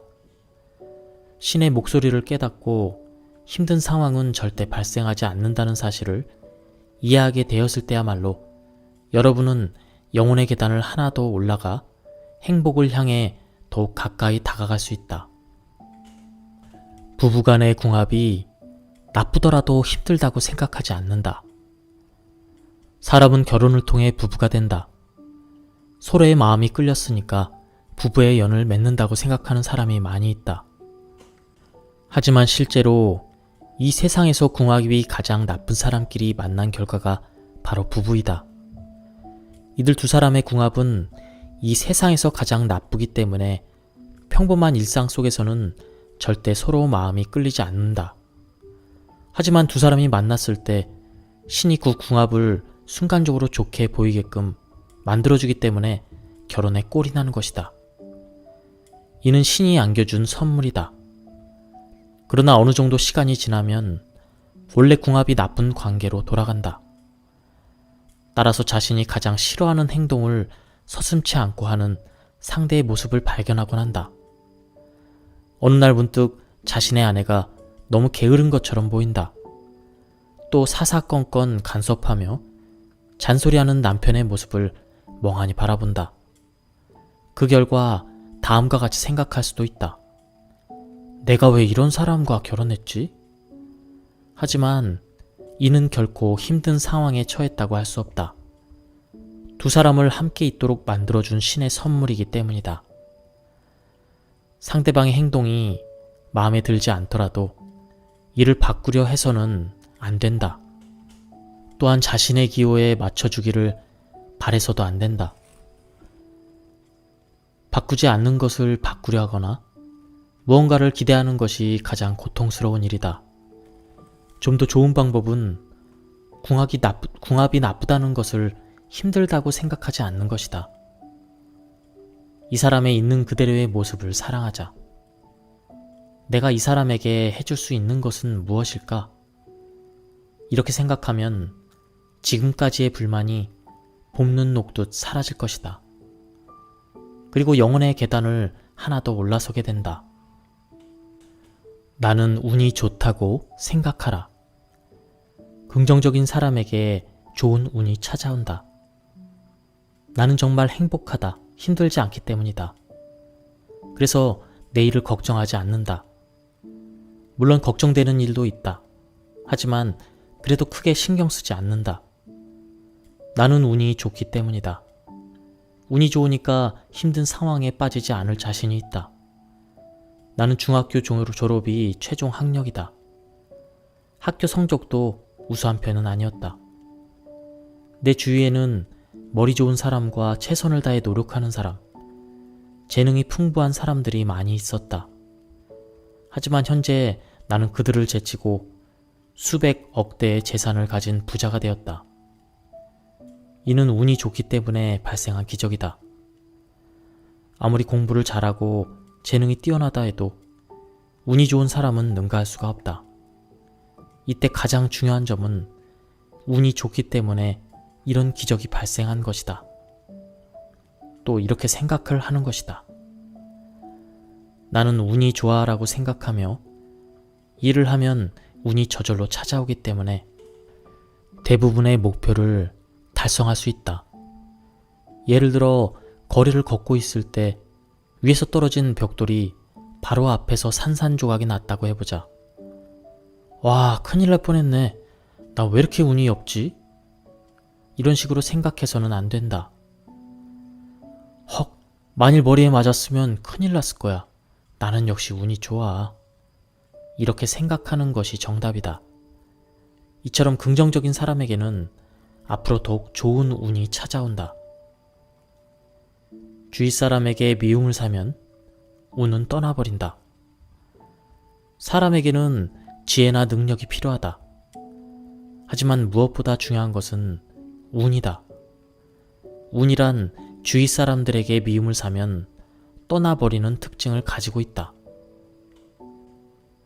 일본의 명장 오다 노부나가는 재능이 뛰어난 인물이었다. 하지만 사람들의 미움을 샀기 때문에 그 뜻을 다 펴지 못한 채 도중에 죽고 말았다. 주위 사람들로부터 사랑을 받은 도요토미 히데요시나 사랑까지는 받지 않았어도 미움은 사지 않았던 도쿠가와 이에야스는 끝까지 천수를 누렸다. 주위 사람들에게 미움을 사는 행동은 결코 하지 말아야 한다. 만일 그런 행동을 하게 되면 이는 불운이 되어 자기 자신에게 돌아오기 때문에 당연히 손해이다. 다른 이들의 즐거움을 빼앗는 사람이나 거만하고 오만한 사람은 미움을 사기 십상이므로 조심해야 한다. 이는 오늘날에도 마찬가지다. 열심히 공부해서 명문 학교를 졸업하고 좋은 회사에 입사한다 해도 상사나 동료, 부하 직원에게 미움을 산다면 하는 일이 잘 풀리지 않는다. 이 사람을 위해서라면 열심히 일할 수 있어. 이 친구를 어떻게든 이끌어 주어야 돼. 이처럼 주위 사람들의 응원이 있어야 비로소 일이 잘 풀린다. 사람들의 사랑을 받게 되면 무슨 일을 해도 운이 따른다. 사람들의 사랑을 받게 되면 무슨 일을 해도 운이 따른다. 따라서 어느 날 갑자기 기적이 발생한다. 운 좋은 사람에게는 운 좋은 일만 생긴다. 어느 날 운이 좋은 사람들만 모여있는 장소에 신이 찾아왔다. 사람들은 신이 무슨 이야기를 할지 몰라 잔뜩 기대하며 마른 침을 삼키고 있었다. 그러자 신이 나타나 이렇게 말했다. 모두 작은 돌을 줍도록 해라. 그러면 내일 기쁨과 슬픔을 동시에 맛볼 수 있을 것이다. 그리고 즉시 떠나버렸다. 사람들은 신의 말뜻처럼 좀처럼 이해하기가 어려웠다. 어쨌든 신의 지시에 따라 각자 돌멩이를 주어 자루에 담아 집으로 돌아왔다. 이튿날 아침 자루 속의 돌멩이들이 모두 다이아몬드로 바뀌었다는 사실을 발견한 사람들은 크게 기뻐했다. 그러나 한편으로는 좀 더 많은 돌을 주어야 하는데 하며 여기까지 리뷰를 마치도록 하겠습니다. 슬픔을 들어주셔서 감사합니다. 운이 좋은 사람은 사랑을 받는 사람이다. 이들 앞에는 신이 나타나 돌멩이를 빛나는 다이아몬드로 바꾸어준다. 당신을 응원해주는 사람 또한 신과 같은 역할을 한다. 자신을 사랑하는 사람이 이 세상에 과연 몇 명이나 있는지 한 번쯤 생각해보자. 나의 지인들 중 한 사람이 언젠가 매우 값비싼 수정 염주를 잃어버렸다. 그때 그는 다음과 같이 생각했다. 틀림없이 그 염주가 나의 애군을 가져갔을 거야. 나는 정말 운이 좋은 사람이야. 그리고 얼마 뒤 그는 계속 일이 잘 풀려 마침내 큰 성공을 거두었다. 나도 비슷한 경험을 한 적이 있다. 중학교를 졸업한 직후에 대형 트럭 운전기사 조수로 일하던 무렵이었다. 추운 겨울날 무거운 콜타르를 운반하고 있었는데 비가 내리기 시작했다. 온몸이 비에 젖어 감기에 걸렸을 뿐 아니라 허리에 통증까지 느껴졌다. 그때만큼 극심한 고통을 겪은 적이 없었기 때문에 어느 날 문득 다음과 같이 생각이 들었다. 그래, 그렇게 심한 고생도 했는데 무서울 게 뭐가 있겠어? 두려워할 건 아무것도 없어. 그런 경험을 할 수 있었다니 나는 정말 운이 좋아. 그날을 경계로 내게는 운 좋은 일만 생겼다. 운이 좋은 사람에게는 늘 운 좋은 일만 생기고 운이 나쁜 사람에게는 늘 운이 나쁜 일만 일어난다. 회사와 아내에 대한 불평만 늘어놓던 직장인이 있었다. 그런데 어느 날 갑자기 아내가 가출을 하더니 그 다음날 회사가 문을 닫고 말았다. 이는 실제로 있었던 얘기다. 운이 좋은 사람이 되려면 운이 좋은 사람과 만나야 한다. 운이 좋은 사람에게는 운의 파동이 발산되기 때문이다. 만일 자신 또한 운이 좋다면 서로 운의 파동을 더욱 발산시킬 수 있다. 따라서 늘 좋은 일만 발생하는 것이다. 죽음이라는 현실을 먼 미래에 두면 훨씬 행복하다. 누구나 수명이 다하면 죽는다. 그리고 죽으면 천국으로 간다. 천국이라는 장소는 이 세상에서 행복하게 살았던 사람이 가는 것이다. 운이 좋은 생활을 한 사람은 행복한 상태에서 천국에 갈 수 있다. 그렇다면 사람의 수명은 어떻게 결정되는 것일까? 대부분의 사람들은 자신의 수명을 80세나 85세라고 생각하고 있지 않을까? 언론에 발표된 일본인의 수명을 보면 막연히 그런 생각을 할 것이다. 하지만 내가 어렸을 적에는 인생 50년이라는 표현이 유행했다. 즉 40년 동안 평균 수명이 2배 가까이 증가한 것이다. 그렇다면 앞으로도 평균 수명이 현재보다 2배 늘어난다고 생각해도 이상할 것이 없다. 사실 나는 200세까지 건강하게 살 수 있다고 생각한다. 말도 안 되는 소리라고 비웃는 사람도 있을 테지만 나는 정말 그렇게 믿고 있다. 설사 200세까지는 못 산다 해도 200세까지 살 수 있다는 믿음을 늘 간직한다면 틀림없이 좋은 결과가 나타날 것이다. 삶이란 너무 짧은 것이라고 생각하는 사람은 결국 우울병에 걸리기 마련이다. 죽음이라는 현실을 먼 미래에 두면 삶은 훨씬 더 행복해진다. 나는 죽음의 순간에 이르렀을 때 비로소 사람의 수명이 의미가 있다고 생각한다. 노안으로 세상을 뜨는 것도, 병을 이기지 못하고 사망하는 것도, 교통사고를 당해 갑자기 덧없이 떠나는 것도, 교통사고를 당해 이렇게 떠나는 것은 모두 그 사람의 정해진 수명이다. 90세의 나이에 죽었다고 해서 충분히 살았다고 말할 수 없고 30세의 나이에 암에 걸려 죽였다고 해서 불쌍하다고 말할 것도 없다. 아무리 슬퍼해도 죽음은 죽음일 뿐이다. 사람의 죽음을 있는 그대로 받아들이는 것이야말로 진정한 삶이 아닐까? 항상 긍정적인 말만 하라. 목소리가 큰 사람이 성공한다. 성공하기 위한 조건 중에 목소리가 있다. 목소리는 사람에게 매우 중요한 언어로 그것을 소리로 전달하는 중요한 역할을 담당한다. 먼저 소리의 크기에 대해 말해보자. 단언컨대 목소리가 작은 사람은 결코 성공하지 못한다. 모기 소리처럼 작은 소리로 수군거리면서 얘기하는 사람이 성공했다는 말은 들어본 적이 없다. 실적이 뛰어난 회사 사장은 대부분 목소리가 크다. 하지만 너무 큰 목소리는 바람직하지 않다. 성공하는 사람들은 한결같이 보통 사람보다 약간 큰 목소리로 얘기할 뿐이다. 목소리 크기 다음으로 중요한 것은 입을 통해서 나오는 말의 질이다. 말에는 여러 가지 의미가 있고 상황에 따라 그 사용 방법이 각각 다르다. 단 한 가지 신경을 써야 될 점은 부정적인 말, 소극적인 말은 사용하지 말아야 한다는 것이다.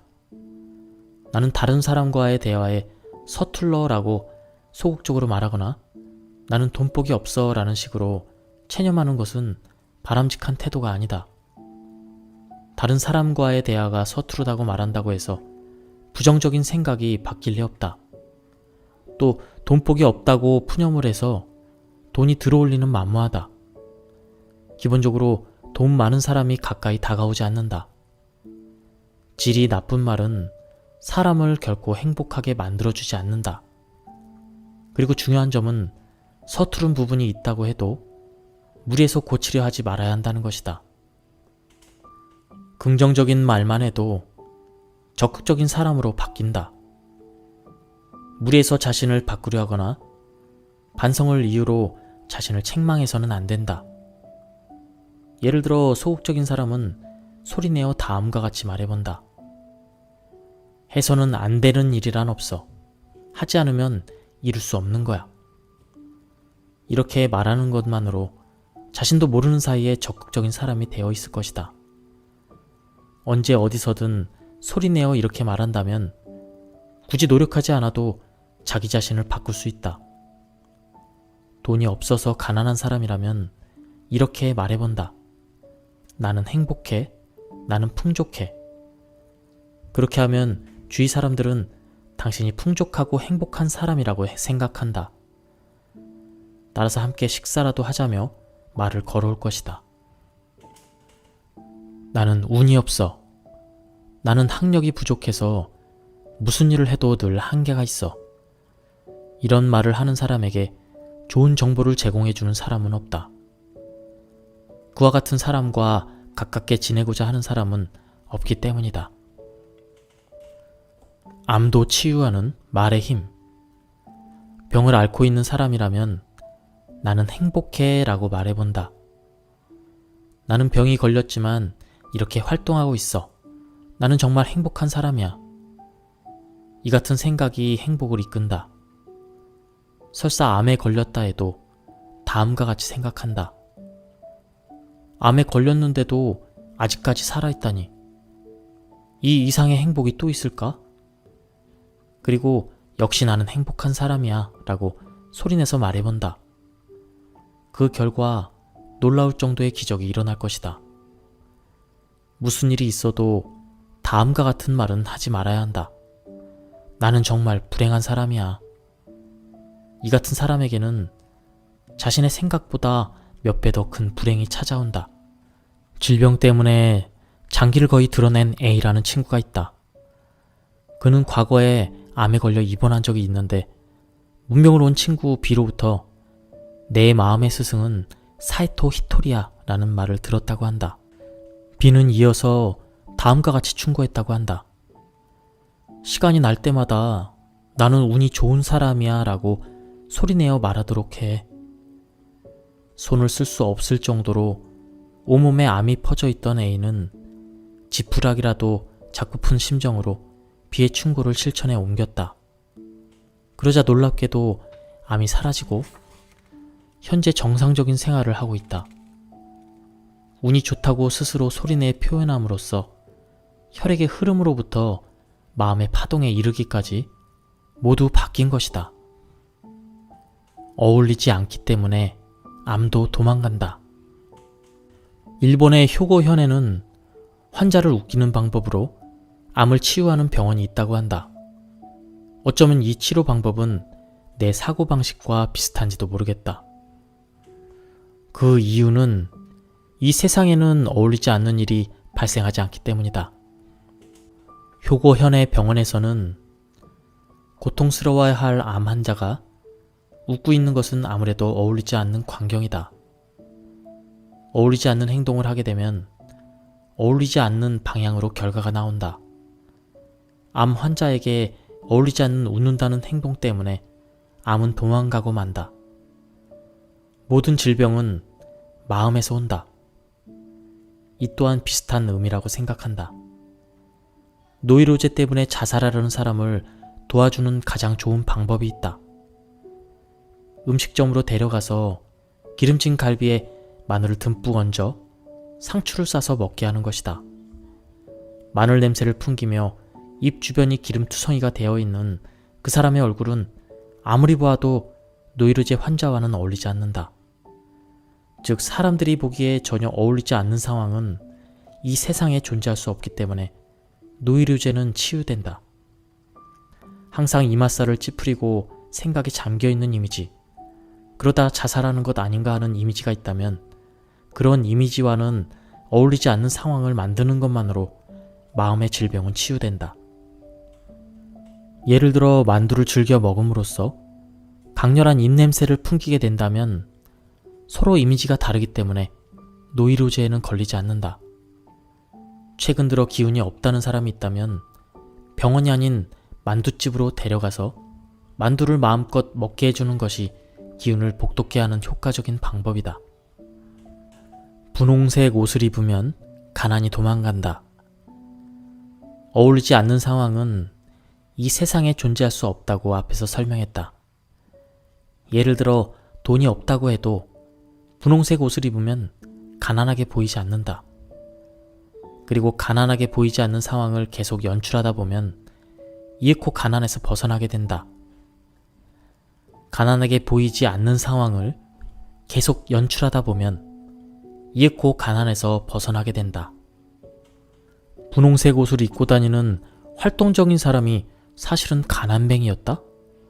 이처럼 이미지가 전혀 다른 모순된 현상은 이 세상에서 나타날 수 없다. 어린 시절부터 나는 자주 병치레를 했기 때문에 거의 매일 병원을 드나들었다. 이때 나는 애써 밝은 분위기를 유지했다. 환자 자신이 밝고 건강하게 생활했기 때문에 집안 분위기 또한 그다지 어둡지 않았다.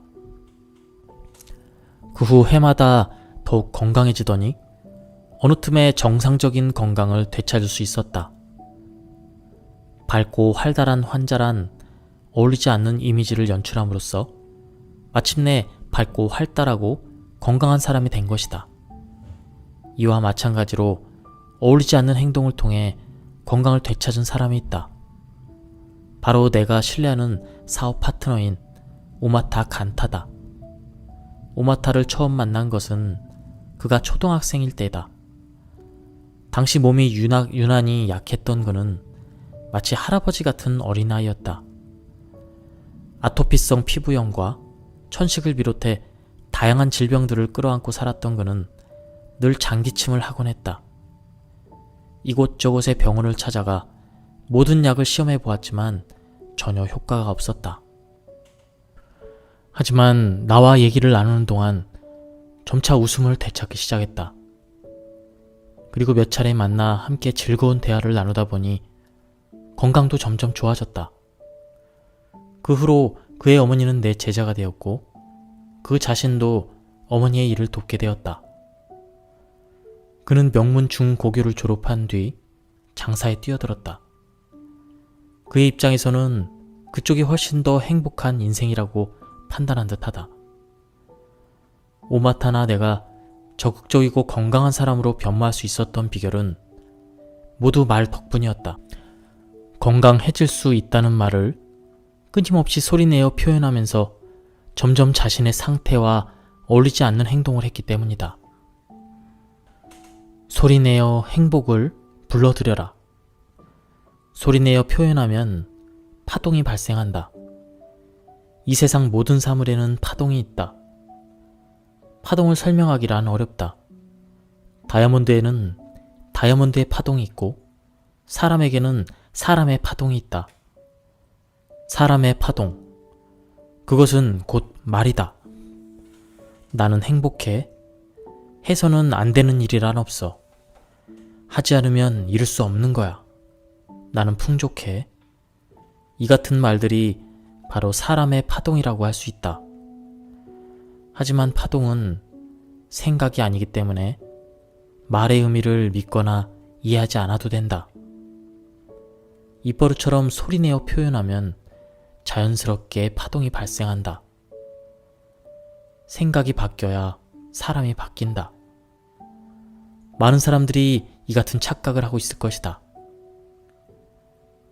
운이 없거나 자신감이 없는 사람의 처지를 획기적으로 바꾸겠다는 생각에 지금까지의 사고방식을 고치고자 한다.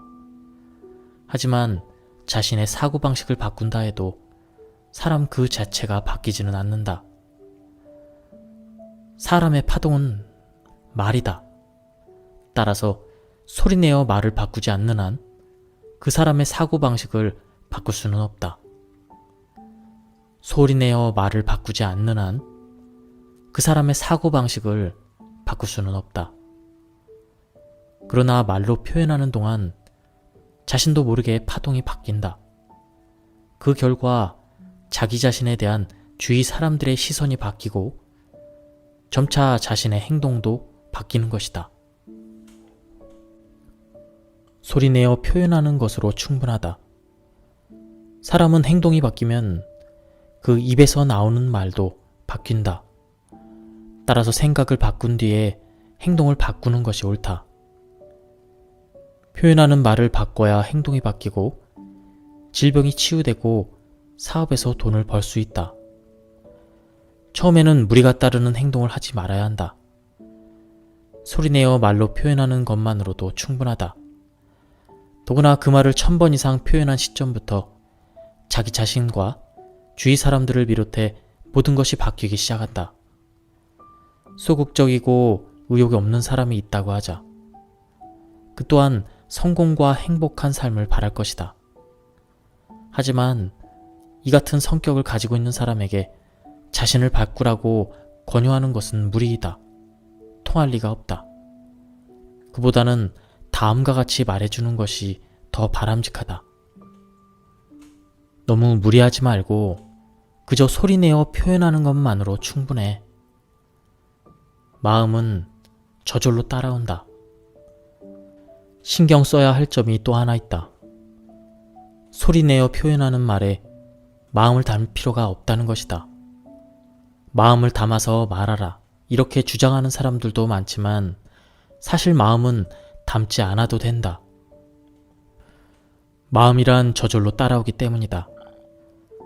가만히 내버려 두어도 마음은 스스로 알아서 따라오기 때문에 걱정할 필요가 없다. 풍요, 건강, 활발함, 웃음 이 같은 말들을 자연스럽게 소리내어 표현하면 사람은 점차 행복해진다. 지금껏 나는 수천 수만 번이나 이들 말을 소리내어 표현해왔다. 따라서 종종 한 번씩 표현하는 것만으로도 충분한 효과가 있다. 그러나 이제 막 시작하는 사람은 일상생활에서 입버릇처럼 자주 표현해야 한다.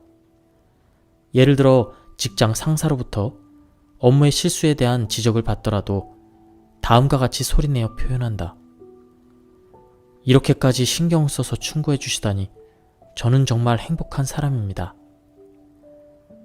이렇게 말할 수 있으면 여러분의 인생은 곧 바뀐다. 쑥스럽게 생각할 수도 있지만 여러분을 꾸짖는 사람은 여러분과는 다른 견해를 갖고 있다는 점을 알아야 한다. 그 결과 사소한 일에 얽매이지 않는 사람으로 비치기 때문에 앞으로 가능성이 있다고 판단, 여러분을 보는 상사의 눈이 바뀌게 된다. 아울러 여러분 자신도 바뀌게 된다. 생각과 행동은 색깔로 나타난다. 말과 목소리도 중요하지만 색깔도 그렇지 않게 중요하다. 사고방식이나 행동은 바로 색깔로 나타나기 때문이다. 예를 들어 가난한 사람들은 색깔에 대한 기호가 서로 엇비슷하다. 갈색, 베이지색, 회색, 한결같이 칙칙한 색깔에만 눈길을 준다.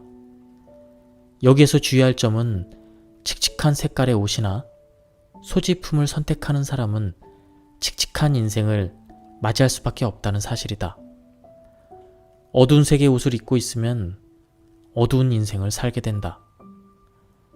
색깔은 그 사람의 현재 모습을 알기 쉽게 가르쳐준다. 왜 그런 색깔의 옷을 선택했느냐고 물어보면 다음과 같이 대답하는 사람이 있다. 그냥 가격이 싸서 구입했을 뿐인데, 하지만 그는 값이 저렴하기 때문에 그 옷을 선택한 것이 아니다. 자기 자신이 칙칙하고 어두운 생활을 하고 있기 때문에 칙칙하고 어두운 색깔을 선택한 것이다. 생활이 즐거울 때는 밝은 옷을 입지만 생활이 힘들 때는 어두운 옷을 입는 사람이 있다. 이 같은 사람은 먹고 살기가 힘들기 때문에 어두운 옷을 입는 것이 아니라 어두운 옷을 입기 때문에 생활에 쪼들리는 것이다. 양복을 살 때는 가급적 밝은 색깔, 화려한 색깔을 선택하도록 하자. 자신의 기호는 일단 제쳐두고 밝은 색깔의 옷을 자연스럽게 선택해본다. 그러면 모든 일이 밝고 즐거운 쪽으로 향하게 된다. 모든 일이 밝고 즐거운 쪽으로 향하게 되면 이번에는 주위 사람들에게도 눈을 돌린다. 어두운 색깔의 옷을 입고 있는 사람이 있다면 주위에서 바라본다. 만일 그의 인생이 불행하다면 밝은 옷의 착용을 권한다. 이 같은 충고를 받아들이는 사람은 몰라볼 정도로 밝은 모습을 띠게 될 것이다. 그리고 틀림없이 여러분에게 감사할 것이다. 어떤 상황에서도 밝고 화려한 복장을 갖출 수 있도록 노력하는 태도가 중요하다. 옷차림은 매우 중요하다. 옷차림에 그다지 관심을 두지 않는 사람도 있지만 이는 잘못된 태도다. 옷차림에 따라 행복해질 수 있는 사람과 그렇지 않은 사람으로 나뉜다. 이것이 곧 색깔의 법칙이다. 겉모습으로도 인생은 바뀐다. 단 색깔의 법칙만 독립적으로 작용하는 것은 아니다. 나는 행복해. 해서는 안 되는 일이란 없어. 하지 않으면 이룰 수 없는 거야. 이 같은 말들을 소리내어 표현하면서 밝은 색깔의 옷을 입는다면 더욱 효과적이다. 아름다운 말을 소리내어 표현하면서 밝은 색깔의 옷을 입도록 하자. 아름다운 말을 소리내어 표현하면서 밝은 색깔의 옷을 입도록 하자. 그러면 여러분의 행동은 완전히 바뀌게 된다. 동시에 주위 사람들의 시선도 바뀐다. 이제 여러분은 또 다른 삶을 살고 있다는 사실을 깨닫게 된다. 겉모습은 인생을 바꾸는 힘이 있다.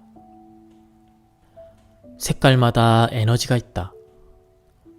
색깔이 가지고 있는 에너지는 일종의 전자기파에 속한다. 사람에게 어떤 색깔을 5분 정도 비춰주면 근육 활동은 물론 정신 활동에서도 변화가 나타난다. 실제로 영국에서는 자살의 다리로 불리는 검은색 다리가 있는데 이 다리의 색깔을 녹색으로 다시 칠하고 난 뒤 자살률이 급격히 감소했다고 한다. 풍수를 논하는 사람들은 공부방에 녹색과 파란색이 어울린다고 말하며 부부 침실에는 분홍색이 어울린다고 한다.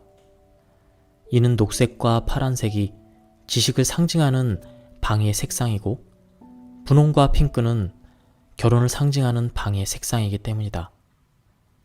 흰색의 경우는 청결을 유지하기에는 좋지만 길을 반사해버려 지치기가 쉽다.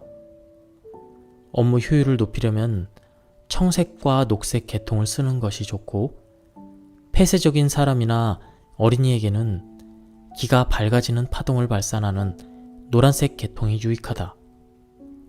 노란색은 사람이 행복감을 느끼는 길을 내기 때문에 불행이나 불운이 계속되는 흐름을 바꾸고자 하면 노란색 물건을 보거나 노란색의 옷을 자주 입는 것이 좋다. 오늘은 1% 부자의 법칙 제3부 운 좋은 사람은 당해낼 수 없다, 이 부분을 살펴보았습니다.